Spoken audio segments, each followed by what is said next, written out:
Hamıya salamlar. Bugün sizlərlə bərabər diskret riyaziyyatın 3-cü mövzusu olan bir dəyişənə görə funksiyanın ayrılışına baxacağıq. Bu günlər sizlərlə bərabər və ikili funksiyalar baxacağıq, dual functionlara. Bir dəyişənə görə ayrılışa ilk öncə baxanda bu rahat bir prinsipdir. Mən bura qeyd eləmişəm onun məntiqini. Baxın, bu şəkildə olan ayrılışa deyilər bir dəyişənə görə funksiyanın ayrılışı. Yəni bizə hər hansı bir x1, x2, xa və xn n sayda dəyişən verilir funksiyada. Və məsələn, mənə deyir ki, x a-ya görə, məsələn, x4-ə görə, x10-a görə, x1-ə görə ayrılış tap. X-a harda dayan? Məsələn, mən x-a-nı tapmıram. Məsələn, mən x1-ə görə deyir də. Birinci yazacağım x1-in inkarı vuraq. Burada əslində and operatoru var, o yazmır, o vurma kimi götürülür. Funksiyada xa gördüyüm yerə 0 yazacağım. Sonra toplayacağım, yəni OR operatoru xa-nı olduğu kimi yazacağım və harda funksiyada xa görürəm, onun yerinə 1 yazacağım. Deməli, xa-nın inkarı olanda 0, xa olanda 1 yazacağım. İndi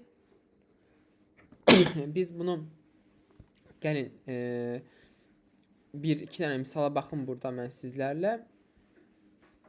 Baxın, elə burada misalı yazmışam. Yəni funksiyamız budur. Və x1-ə görə ayrılış istəyir bizdən. Birinci x1-ə görə x1-in inkarını yazıram. Vuraq. Funksiyada x1 harda varsa onun yerinə 0 yazıram. Burada olduğuna görə x1 gördüyüm yerə 0 yazıram. Olur 0-ın inkarı OR x2 implikasiya x3. OR toplamalıyam. Baxın, toplamadı. Yenə x1. Funksiyada indi harada x1 görürəm, son yerinə 1 yazıram. Yazıram 1, x2 implikasiya x3. Mən bir dənə orasını sileyim. Bu x2 kimi görünür.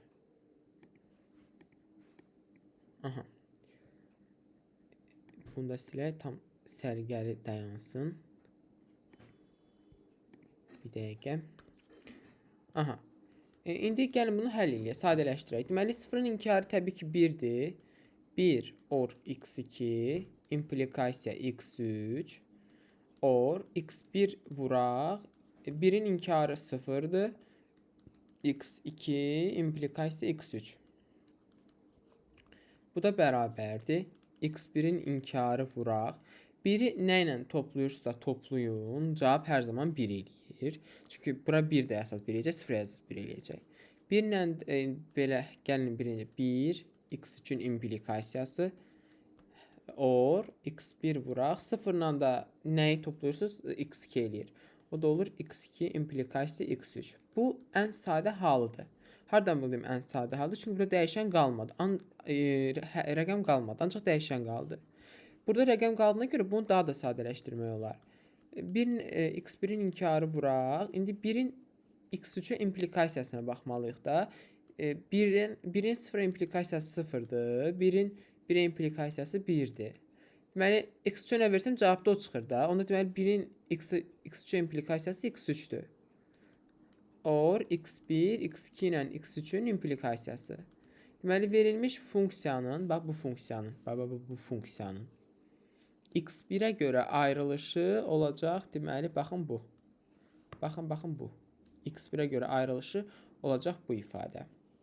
Ən sadə halı budur. Çünki orada rəqəm qalmadır.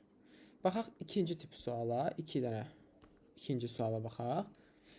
Verilsin f x1, x2 və x3. Bizdən də istəsin x1, x2, x3. Nəyə görə? Məsələn, x2-yə görə ayrılış istəsin. x2-yə görə. Deməli, birinci yenə də funksiyam, yenə aldığım həmin o x2-yə görə ayrılış yenə funksiyama bərabərdir. Birinci hansı x2 deyil, yazıram x2-nin inkarı vuraq. Funksiyada harda x2 görürəm, onun yerinə 0 yazıram. 0 and x3 bağla, topla, x2-ni vur. Funksiyada harda x2 görürəm, onun yerinə 1 yazıram. Olur x1. Bunun yerinə 1 yazıram. And x3. Və bunu hesablayıram. Bunu hesablayanda belə eləyə bilər. Yazarıq x2-nin inkarı vuraq. x1-in üstünə 0 gəldi x1. Vur x3. or x2-ni vuracağım. x1-in üstünə 1 gələndə 1 eləyir. 1-ni də x3-ə vuranda x3 eləyir. Deməli, son olaraq mən bunu belə yaza bilərəm. Ən sadə halı x2-ni vuracağım x1, x3-ə. Çünki bu and elə vurmadır da. Toplayacağım, x2-ni vuracağım x3-ə. Güzel. Əslində bunun burasında da and var. Prosto and vurma olduğuna görə yazmırıq. Bu da olur bizim ən sadə halımız. İndi düzdür, burada deyəcəksiniz rəqəmlər olmadığı qədər, yəni bu da sadə haldır. Prosto bu lap sadə halıdır da. Yəni bu funksiyanın x2-yə görə ayrılışı budur. Baxaq 3-cü suala, 3-cü tip suala. Məsələn, verilsin f x1, x2, x3 olsun belə. x1 inkarı x2 ekvivalensiya x3. Burada bizə istəsin x3-ə görə ayrılış tapın. x3-ə görə. X3-ə görə ayrılış tapanda gəlib bunu da biraz çətinləşdirək. Buraya yazaq x2. Belə olsun. Ya da istəyirsə gəlin bunu hamısını x3 ilə biraz sizin üçün lap gəliz formasını salım. Çox dəyişənə istifadə edək. x3, x2, x3 olsun. Bu olsun bizə x-ə görə ayrılış. Deməli, yenə də aldığım cavab funksiyaya bərabər olacaq. Mənə verilmiş funksiyaya. Bərabərdir. X-ə görə ayrılış deyəndə birinci x3-ün inkarını vuracağım. X3-ü harada görürəmsə onun yerinə 0 yazacağım. Əlbəttə ki, bu 0-ın inkarıdır. Ekvivalensiya x2 or 0. Mötərizəni bağla, topla. x3-ü vur. Harada x3 görürsən ona 1 yaz. Ekvivalensiya deməli mötərizədə x2 or 1 mötərizəni bağla, həll elə. Deməli bizim həll eləyəcəyimiz yer buradır. Bura. Buranı niyə həll edirəm? Çünki burada rəqəmlər var hələ ki. Rəqəmlərdən qurtulana qədər onu sadələşdirməliyəm. x3-ün inkarı vuraq. Birinci bunu gəlin inkarları falan islah eləyə, yəni rahatlaşaq onlardan. 0-ın inkarı 1-dir. x2-nin üstünə 0 gələndə x2 eləyir. Bax, elə buradan bir də rəqəmdən qutardım özümü. x3 vuraq. x1 implikasiya 0. Ekvivalensiya x2-nin də üstünə 1 gələndə elə zaten 1 eləyir. 1. Bağla mötərizəni bərabərdir. Yenə sadələşdirəm, çünki burada 1 var və burada 0 var. Burada da 1 var. Onlar getməlidirlər. x3-ün inkarı vuraq. İndi 1 versəm x1-in yerinə 1 ilə 1-in implikasiyası 1-dir. 0 versəm 0 ilə 1-in implikasiyası 1-dir. Nə verirəmsə cavab hər zaman 1 çıxır. Onda bunun cavabı 1 olur. 1 ekvivalensiya x2 x3 vuraq. İndi bura baxaq. 1 ilə 0-ın implikasiyası 0-dır. 0 ilə 0-ın implikasiyası 1-dir. Deməli, nə verirəmsə əksi çıxır. 1 verəndə 0, 0 verəndə 1 çıxır. Onda bu olur x1-in inkarı ekvivalensiya 1. Bu da bərabərdir. x3-ün inkarı vuraq. İndi 1 ilə x2-nin ekvivalensiyası. x2-yə 1 versəm cavab olacaq 1, 0 versəm olacaq 0. Nə verirəmsə o çıxır da cavab. Yəni x2-dir bunun cavabı. Or x3 vuraq. İndi 1 versəm 1 ekvivalensiya 1. Bu arada bu 1-in inkarı da. Bir də 0. 1. Əlbəttə ki, bunun cavabı 1 olacaq. Bunun cavabı da olacaq 0. Deməli, 1 verəndə 0, 0 verəndə 1 alır. Yəni, x1-in nə olur? Yəni, inkarı olur da. x1-in inkarı. Deməli, bizim son cavabımız olacaq bu. Deməli, bu funksiyanın x3-ə görə ayrılışı bu şəkildə olacaqdır. Məncə rahat bir mövzudur. Yəni, çətinlik yoxdur. Sadəcə 1-2 dənə misal işləməklə bəs eləyəcək. Zaten eləsə ən çətin misallarda işlətdik. Bir də ikili funksiya anlayışı var. Ona deyirlər, deməli yazaq, ikili funksiya. Yəni, bunlar sadə mövzulardır. Yəni, çətin bir şey yoxdur da. İkili funksiya, buna bəzən ingilislər deyirlər dual function.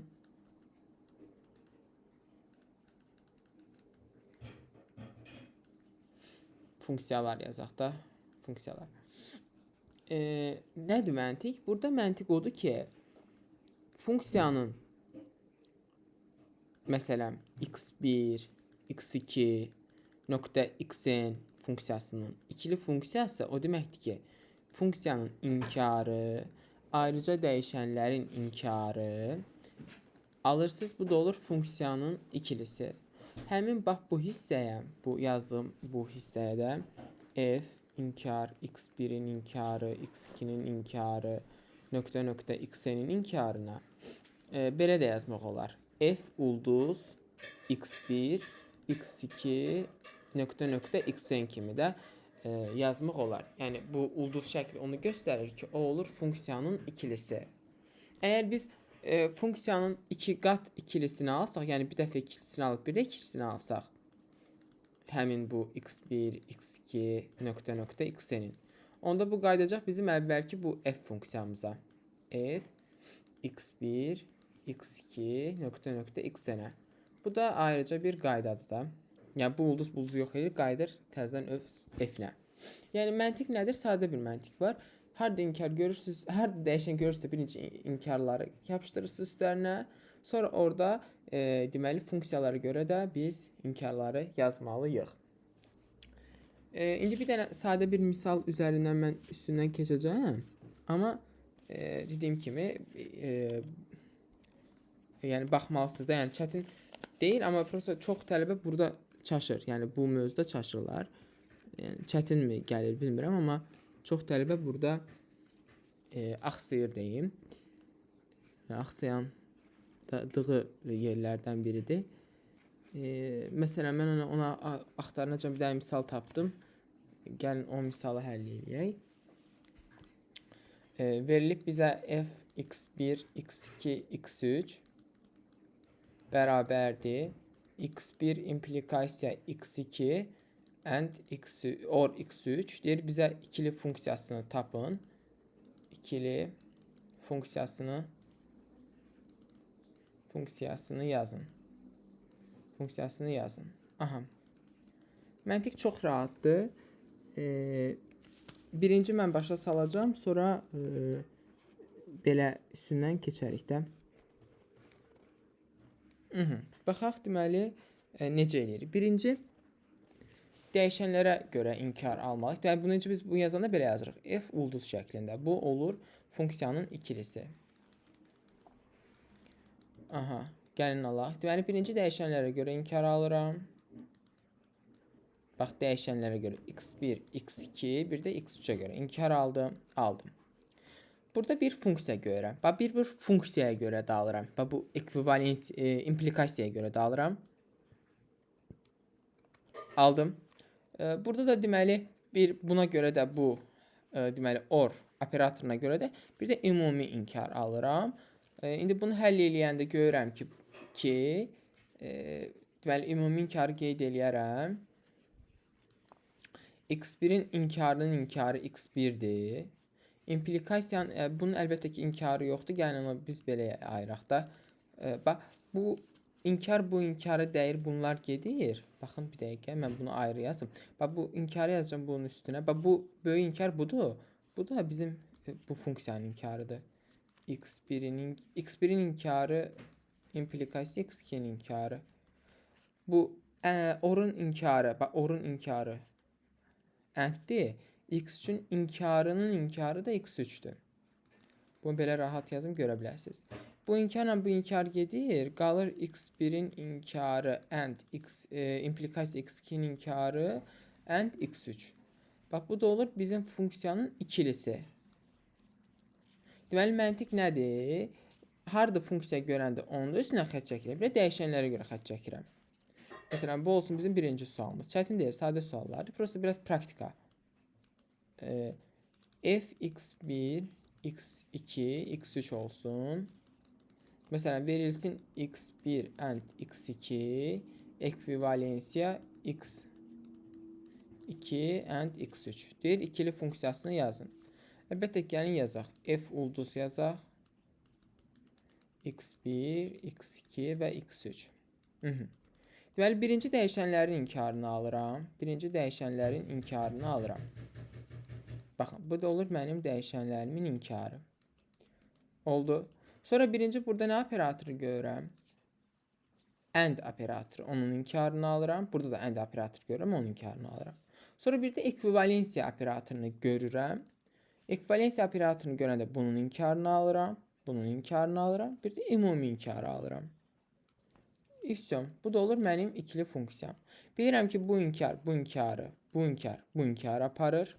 Qalır ümumi inkar, x1'in inkarı, and x2'nin inkarı, ekvivalensiya, x2'nin inkarı, and x3'ün inkarı. Əlbəttə ki, bu inkarı içəriyə dağıtsam, x1'in inkarının inkarı x1, and'in inkarı or, x2'nin inkarının inkarı x2, ekvivalensiyanın inkarı deməli XOR, bu da x2 or x3. Bu da olur bizim deməli cavabımız. Yəni verilmiş funksiyanın ikili funksiyası olur. Bu funksiyanın da. Baxaq 3-cü suala.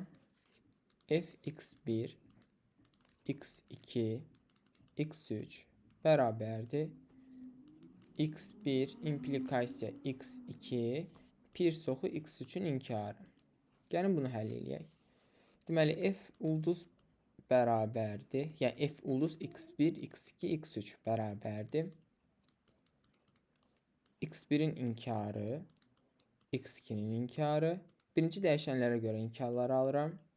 x3'ün inkarının inkarı. Çünki bu inkar var idi. Dəyişənə görə inkar alanda bir də inkar yazıram. İmplikasiyaya görə inkar alanda ümumi inkar yazıram. Pir soxuna görə alanda bir buna yazıram. Bir buna, bir də ümumi yazıram. Bax burada olduğu kimi. Bax burada ekvivalensiyaya görə yazanda bir buna yazdım. Bax bir buna yazdım.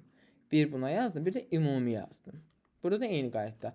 Bir buna yazdım, bir buna yazdım, bir də ümumi yazdım. İndi bu inkar, bu inkarı, bu inkar, bu inkarı aparır. Geriyə nə qalır? x1'in inkarı, implikasiya x2'nin inkarı, pir soxu x3'ün inkarı. İnkarı içəriyə dağıtsam alaram. x1'in inkarı, əlbəttə ki, bu inkar bu içəriyə dağıla bilməz. Çünki implikasiyanın inkarı yoxdur. Yəni, belə yazmalısınız. Pir soxunun inkarı, Şeffer-Ştrixin inkarı pir soxudur. x3'ün inkarının inkarı da elə x3'dür. Bu da olur bizim funksiyanın ikili funksiyası. Yəni ikili dual function. Baxaq, istəyirsiniz belə qalsın. Dördüncü misalımıza da baxaq. Yəni məncə rahatdır. Yəni çətin bir şey yoxdur. Dördüncü sual. F yenə x1, x2, x3 olsun. Bizə verilsin. Məsələn, x1'in inkarı ekvivalensiya x2 and x1 Şeffer-Ştrixi x3. Məsələn, belə bir funksiya verilsin. Onun bizdən ikilisini istəsin. İkilisini quranda bu şəkildə qoyuruq. Yazırıq f ulduz x1, x2, x3 bərabərdir. Birinci dəyişənlərə görə inkar alıram. Olur x1'in inkarının inkarı. Ekvivalensiya x2'nin inkarı. And x1'in inkarı. x3'ün inkarı. Burada ekvivalensiya olduğuna görə deməli inkarını alıram. Burada pir sox olduğuna görə bir inkar alıram. Və and operatoru olduğuna görə elə biz dediyim kimi bunun inkarını, bunun inkarı alıb sonra bir də ümumi inkar aldığımızı qənaət eləyiriksə, yaxşı gəlin eləyək də. Qısa yolunu deyəcəm, amma belə daha rahatdır. Belə öyrəşsiniz də. Burada əlbəttə ki, bu bunu aparacaq, bu bunu aparacaq, bu da bunu aparacaq. Nə qalacaq? Əlbəttə ki, ümumi inkarı yazaq üstünə. Deməli, x1 ekvivalensiya x2'nin inkarı and x1'in inkarı pir soxu x3'ün inkarı. Ora baxıb yazmaq biraz çətin olur. İndi inkarı içəriyə dağıda bilərik. Olacaq x1'in inkarı XOR, ekvivalensiyanın inkarı XOR-dur. x2'nin inkarının inkarı x2'dir. N'in inkarı ordu, x1'in inkarının inkarı x1'dir. Pirsoxun inkarı şef idi, x3'ün inkarının inkarı da x3'dür. Bu da olur bizə verilmiş funksiyanın ikili funksiyası. Deməli, beləliklə də biz sizlərlə bərabər bu günləri ikili funksiya, dual function və bir dəyişənə görə ayrılış mövzusuna keçdik. Beləliklə də biz məntiqi cəbri ifadələri yekunlaşdırdıq. Gələn dərsimizdə diskret riyaziyyatın digər mövzusu olan qraflara başlayacağıq.